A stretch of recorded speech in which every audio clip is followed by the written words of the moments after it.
Godmorgen. Jeg hedder Jørgen. Jeg skal være vikar i dag.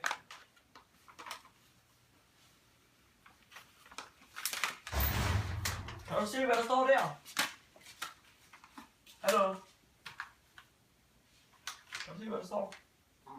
Det er jo også sådan lidt svært, når du sidder med din telefon. Læg det ned i lommen, mand.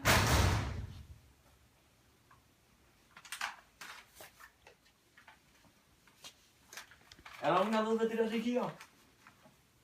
Hey! Læg din telefon væk, mand. Nej. Kom her. Kom herop til Jørgen. Skynd dig lidt.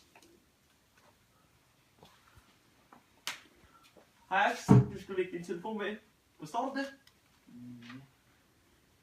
Nej, det gør du ikke.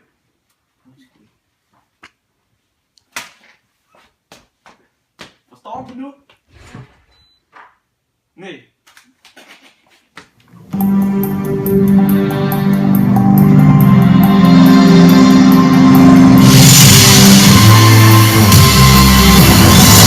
Goddag, mit navn er Asbjørn Johansen.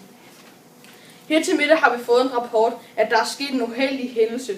Her på redaktionen er vi ikke sikre på, om historien den passer.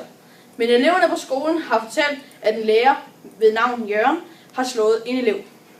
Se med her i klippet, hvor jeg snakker med Jørgen om episoden. Her står jeg på Bredsted skole med Jørgen. Jørgen, passer det eleverne, de har sagt? De har bare overdrevet.